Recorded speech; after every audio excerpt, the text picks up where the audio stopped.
Let's go. So, good morning everyone. So, this time we're going to talk about the multicultural and the global literacy. So, before we start our discussion, let us have first our learning objectives. First is discuss global and multicultural literacy, explain the dimensions of multiculturalism, and illustrate the global competence framework.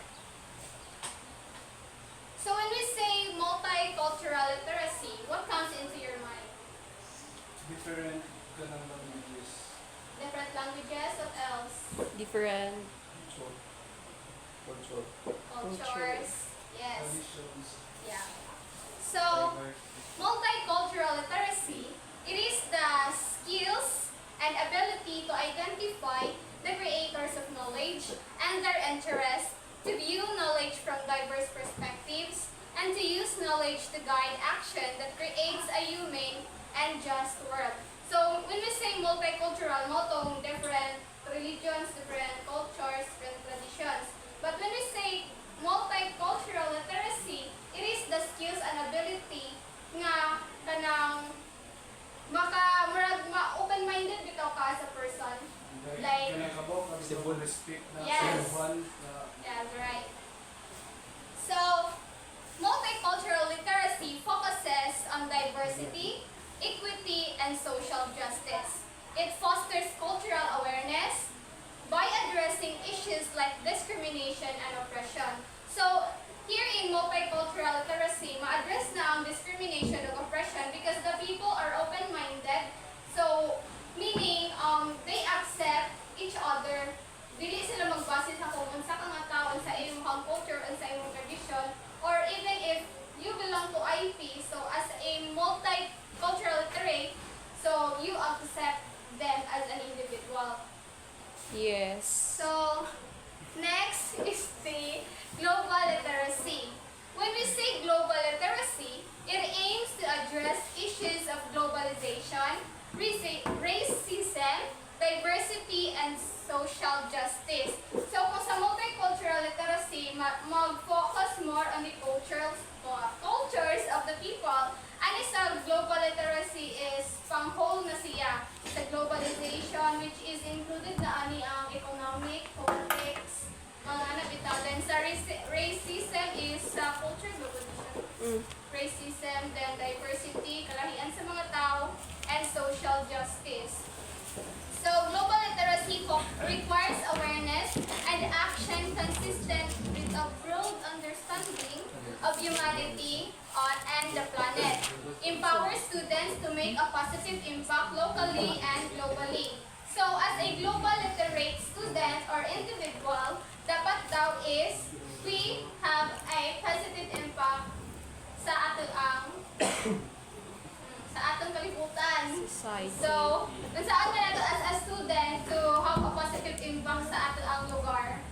Be a good example. Be a good example like what? Saan ang Like, example niya? Ano? Pagtapon ka ng basura sa tapon patapon ka. Okay, so karon no kay the case murag ang climate change kay murag di ko ano dugtaman Yes. bitaw. Yes. So as a global literate, so part ko this siya sa global literate as a global literate individual nga we should take care of our environment. Yes. Also another example of being a global literate is kanang ang kinin ang sariling atin. Hala, ang sama na. Yes. Pangkiligin ang sariling atin. Yeah, ayun kinin Like tong Hala. support local. Di China man. Oh, paglagino, saan mo na nato? So, muna, the students or the young people are encouraged nga mas maging creative pabitaw. So, so why is it necessary to be globally competent? So, when we say globally competent is, maot po sila ka ng, as an individual, you have the knowledge about the issues globally, not just sa school or locally, but globally siya. Like, for example, sa politics na takaroon no, katong sa flood control project. So, bisan pag naa ka sa buhol niya, why issue nga na dapat you as an individual, kay bao ka ani nga mga issues. Kay bisan pa og nga naka-asos, hindi hapon ka kwarta anak nila, it is your responsibility or obligation nga makahibaw sad ka ni nga issue kay para di bitaw pag ka makuan nga brag di ka ma-ignorant. Yan na. So it is necessary or to be globally competent to live harmoniously in multicultural communities. So why do you think so nga if globally competent ka harmonious ang pagpuyo ninyo? Because you can adopt in any environment. Yes. So we can adapt in different environment no. So Yeah. bisan pa og nagklase-klase na nga religion o cultures ang gina-practice ana ang mga tao. So you as a globally competent individual maka-libre pud ka murag maka-adapt ra ka sa ilahang gikuan. Yes. The next is to thrive in a changing labor market. So as a global competence daw is you can thrive in a changing labor market. Kay di ba sa economic na karon murag mo anang og saka ubos ang presyo sa mga palito nun. So as a global competent individual kay ba man ka sa mga issues sa mga kuan sa pinakamatinga nga nganong musaka nganong maubos ang mga presyo sa palito nun. The next is to use media platforms effectively and responsibly. So especially to us no educators, future educators, dapat we as a globally competent individuals dapat very mindful ta kung unsa ang atong pang-post sa social media kay bisan pag unsa ra bisan stolen picture bisan stolen picture na siya it can cause a great impact to that person. Yes. And when you kanang murag magamit bitaw ka og kuan sa kanang magamit ka og isa tawag na nila. Kanang nakikuan sa kuan ba online. Mga kuan bitaw nga mga files or mga Sila plagiarize? Plagiarize? dapat imuhang kanang ikuan ang Cite. Yes, citation. The next is to support sustainable development goals. So, mo to sila no sa atong gikuan sa kamamay nga to support sustainable development goals. So, as a student, saon man nato pag-support sa sustainable development goals. So, mo to we should we should try our best nga makakabata niya and in the future we will be able to Contribute. to make our students love math or bisan improve ito ta. Whereas we would become a part of their lives nga kanang maka-costa or Encourage. ma-encourage nga to sila nga i-improve ang ilang mathematical skills kay as we can see from the PISA result no nga very low ang kanang performance ng Philippines. So every one of us educators dili lang sa math but also in the other programs are encouraged nga kanang mo na i-practice or i-kuan nato sa ato ang future students. So next is the Global Competence Framework. So the OECD's Program for International Student Assessment developed a framework to explain, foster, and assess students' global competence. So, mo ni the framework ha, dili din ako ginamagama. What's the meaning sa OECDs? OECD, kuan na siya, organization. of Education. Basta ka to. Basta kay kuan na siya. Siya may kuan ana PISA. Murag work with the PISA na siya no. Then, so this is the Global Competence Framework. So here's the knowledge, the values, attitudes, and the skills. So the first domain of the framework is examine local, global, and intercultural issues. Next is to understand and appreciate the perspective and worldviews of others. Then engage in open, appropriate, and effective interactions across cultures. And next is to take action for collective well-being and sustainable development. So here is the dimensions of multiculturalism, which is kuan na ni siya mao ni katong naa sa Global Competence Framework. So dimension 1 is to examine issues of local, global, and cultural significance. So effectively utilize knowledge and critical reasoning, use higher order thinking skills to select and weigh evidence, effectively use traditional and digital media. Ano sa example sa traditional media? Traditional and digital media kasi mga daan nga po. Traditional media kay newspapers. Oo. Newspapers, magazines. Mga radio. Then effectively utilize knowledge and critical reasoning. So when we face problems, dapat yun ka na, especially kanang nag-cover na bitaw og daghan nga mga kwan, nag-invoke og daghan nga mga tao. So we should be knowledgeable and use our critical reasoning before we decide something. So the next dimension is to understand and appreciate the perspectives and worldviews of others. So consider others' perspectives and behaviors from multiple viewpoints, respect and focus on others' realities and emotions, and recognize cultural values and beliefs. So sa second dimension is more on the values of the people. So as an individual, you should for example is you have a classmate and na nagkita o na murag na nagka-conflict bitaw with the other students. Yes. So doesn't mean nga kana imuha silang classmate niya nakadadon mo. Dapat you should listen from both of their perspectives, especially if you hold a title from the school, no? Ako nagpaigo. Dapat di bias. Yes, you should not be biased. Dapat maminaw ka from both of their Both sides. point of views. Isa ka mo decide kung kinsa yung mali or unsay dapat nimo nga i-action for that conflict. Yes. So respect and focus on others' realities and emotions. So dapat you should be mindful no sa and everything that you said and do kay you don't know what would be the effect of these things to others. So the next dimension is engage in open, appropriate, and effective intercultural interactions. Understand cultural norms and interaction styles, flexibly adjust behavior and communication styles, emphasize respectful dialogue.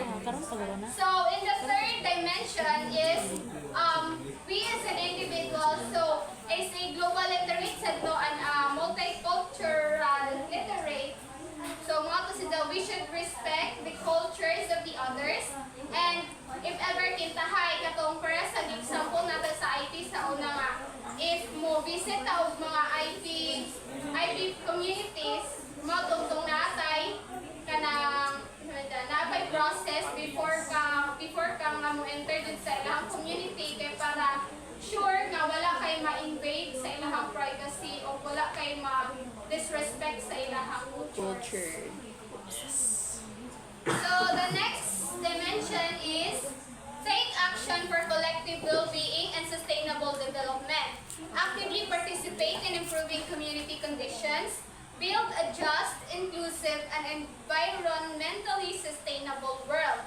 So, as a youth or millennial young people nowadays, so we should also take part in the activities sa atong communities, no? So, dili dapat di ka magmananchalat ra ka magpagutbot ra ba ta o di ka malabutan og kuan. Di ta malabutan og sa pangalan ng Iske. So as a young individual, dapat we should take action. We should take part sa mga activities kay para natay gamit sa temporary. Ala, SK kagawad. Ay, musama pa wala kung bantay is ko. So next is the assessment strategies of the PISA 2018 assessment. So the component 1 is a cognitive test focused on global understanding, and the component 2 is questionnaire for students, schools, and teachers on activities that promote global competence. So the curriculum for global competence.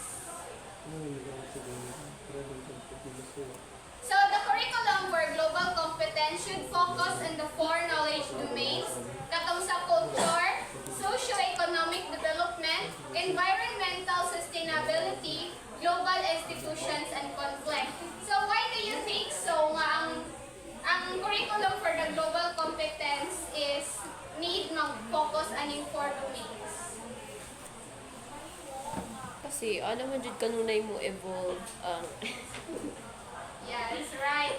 So, since dili man nag-evolve ang world bitaw nato na man jud ni si Dasot no sa culture, so we need to respect each other. Then socio-economic development, katong gingon na ganina nga magsaka ubos ang mga presyo. Then environmental sustainability, sa ato ang environment. So, we as an individual, we should take part, especially kanang maghingo-hingo bitaw sa atong palibot. Then global institutions and conflicts, so include na nitong sa politics. So we should be aware sa mga issues sa atong politika. Next is the skills to understand the world and take action. So the critical reasoning, communication, and social-emotional skills. So why do you think we need the skills, the critical reasoning skills? ano to handle the situation properly, because if you have a critical thinking ay critical reasoning kanang maka bitaw kag mind on how to cope up with that problem, then communication, you are able to collaborate with other people. Tas yung social emotional skills is kanang you need to control your emotions bitaw, dili kanang magpadalas-dalas sa Yes, emotion. so kanis nga skills is especially if you are a title holder bitaw, Yeah. or you are part of an organization kintahay, then ikaw ang nakot-dakot, then if ever magka-conflict ang imuhang ginasakupan, so you as a leader, you should possess these skills kay para malikayan ang pagkabayas. So madali ra ma-solve ang conflict if ever you're a leader with these skills. So next is the attitudes and values. So first is openness. Willingness to engage with people from different cultural backgrounds, to consider new perspectives, and to challenge one's own assumptions. So example of this in classroom application is creating a safe and inclusive learning environment where students feel comfortable sharing their experiences and perspectives. So as a future educator, so in the future we can di ba na to hawak ang ano, share hawak. Kaya na to ma-control nga dapat ang ato ang section is puro sa Catholic, dapat puro sa ani ang akuan. So dapat you as a educator dapat open ka nga sa mga especially sa mga students nimo. If ever nakitahay na kay IT students, then mag-listen sila, interact with others, dapat you should create an activity nga which can make them Accommodate. collaborate with each other, then ma-close sila sa uban kay para dili siya ma-out of place. Kay kinsa pud kuno nga bata no ang ganahan mo is nila uba kay amigo. Yes. Right? Yes. So next is respect. Positive regard for others based on a judgment of intrinsic worth, assuming the dignity of all human beings and the right to choose their own beliefs. So in classroom application, implementing fair practices, actively listening to student voices, and addressing bias. So in a classroom environment, dili lang ang student ang na-obligation ng respect sa teacher, no? But also as teacher educators or the teachers should respect the idea of the students. Kay sa teaching and learning environment, doesn't mean na ikaw ang teacher, ikaw ra ang kanunay mag-teach. Kay we as teachers mangudkod, kay we can learn something from the student. Especially if kanang mga yung idea nila, kanang mag-oral presentation, so naa sa time mo learn kanila. So, next is the global mindedness. Viewing oneself as connected to the global community and feeling a sense of responsibility for its members. So, in classroom application is engaging students in discussions about the global issues, promoting cross-cultural collaboration, and encouraging service learning opportunities. So, mga tugingan na ganina we as an individual, we should be aware of the global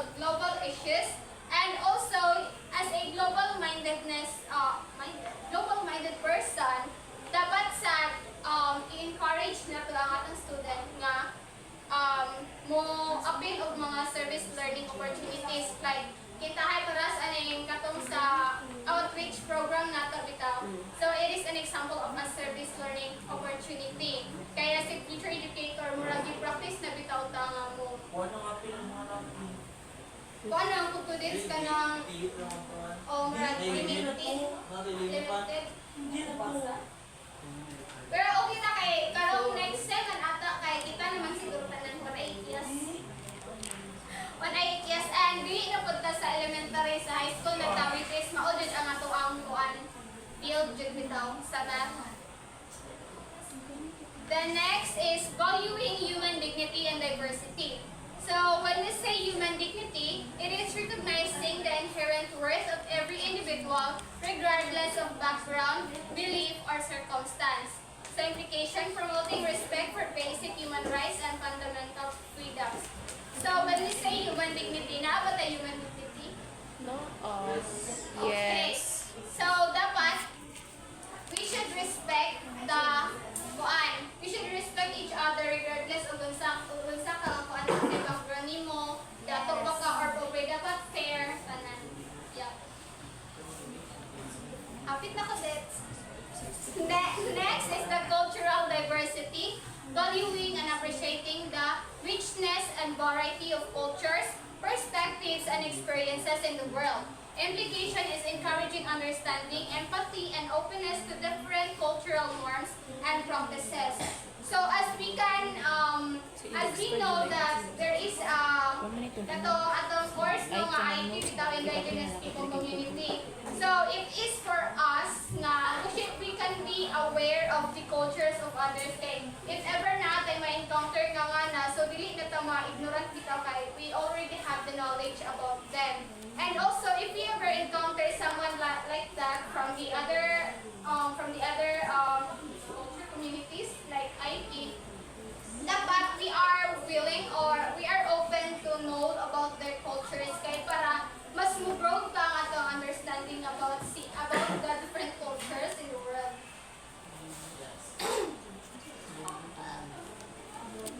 So, integrating global and intercultural issues.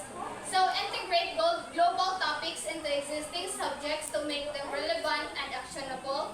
Teachers should collaboratively research topics and design curricula, use a variety of instructional materials but critically examine them for biases, avoid a tourist approach to culture, promote year-round integration of diverse perspectives, connect topics to the students' own reality and needs. So, ang example ani integrating global and intercultural issues is katong parehas sa mga activities nga gihatag nimo nakita na ta sa una bitaw.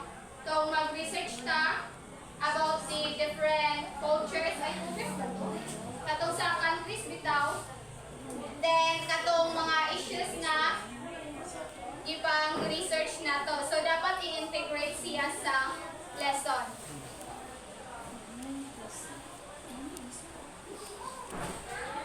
So, the pedagogies for promoting global competence. The first one is group-based cooperative project work, improves reasoning and collaborative skills.